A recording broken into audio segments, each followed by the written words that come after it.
Mais 2 journées après, un grave événement vint perturber le ciel. Des oiseaux, tournoyants, balayèrent par vagues la zone où se trouvait le groupe, paniqué, qui s'y dissimulait.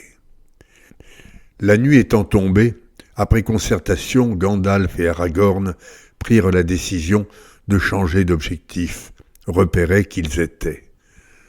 Le Caradhras offrait plus de sécurité, quoiqu'on puisse y souffrir de conditions hostiles en si haute montagne. Ils partirent en file pour être plus rapides, mais le chemin mauvais ainsi qu'un vent cinglant leur fatigue aggravait. Il fallut peu de temps pour que neige tombât, tournant rapidement, quand le vent s'amplifia en blizzard aveuglant. Des pierres et rochers roulaient de tous côtés, risquant de les faucher. Alors il fallut bien renoncer à monter pente du Caradhras et ne pas s'entêter.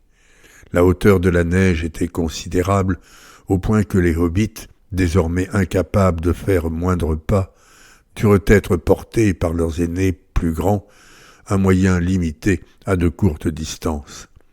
Mais il fut fort précieux, car ils purent ainsi se retrouver chanceux derrière une congère qui leur servit d'abri. Le Caradhras était un irréel défi, pour raison de climat autant que d'altitude.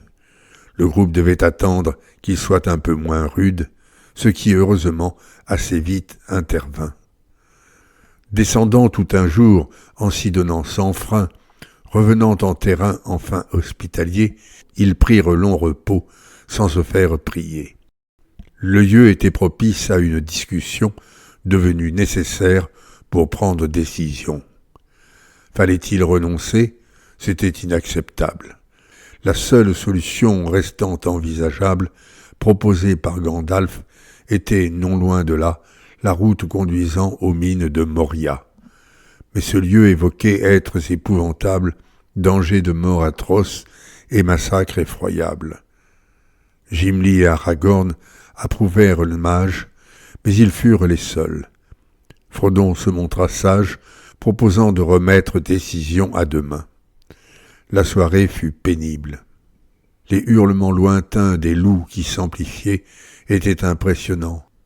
Mais lorsqu'ils approchèrent de près le campement, Aragorn, Boromir, Legolas et Gimli déchaînèrent leurs coups, les frappant sans merci.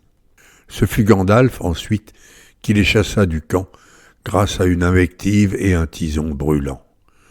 Toutefois, au grand jour, on ne put retrouver moindre trace ni corps d'un combat acharné. Le projet de Gandalf, passant par la Moria, avait pu s'imposer dans un nouveau débat. Le groupe put ainsi repartir de l'avant, désormais épargné par la neige et le vent. Atteignant la Moria, son lac et ses hauts murs, avant que la nuit tombe, ils cherchèrent fissure d'une quelconque entrée. Gandalf passa ses mains sur une roche lisse, mais quoi qu'il fît en vain. C'est alors, ô surprise, que la lune éclairant peu à peu la paroi, une arche apparaissant, finement dessinée et portant inscription, tous restèrent muets et en contemplation. L'arche était un panneau qui s'ouvrait en battant, commandé par ces âmes qu'il fallut quelque temps pour découvrir écrit dans la salutation de Durin, le Seigneur, et son invitation. L'entrée dans la Moria fut difficultueuse, lorsque du larc horrible, tentacules visqueuses, entraînèrent Frodon dans leurs sinistres eaux. C'est Sam qui le sauva, véritable héros. La Moria, très ancien royaume souterrain remontant à Durin, père du peuple nain, avait été détruite par Balrog, un démon, pour ensuite accueillir les orques de Sauron. Ce dernier n'ayant pas voulu la restaurer, c'était un champ de ruines que devaient traverser des hommes épuisés y cherchant leur chemin, menacés par des orques violents et inhumains.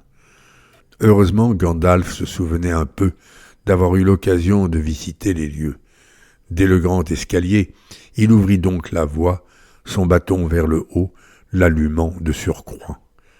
Mais très rapidement, ils furent entourés de galeries, tunnels et passages voûtés, un sombre imbroglio sinistre et angoissant. Des trous et des crevasses rendaient fort déroutant chaque déplacement et chaque orientation.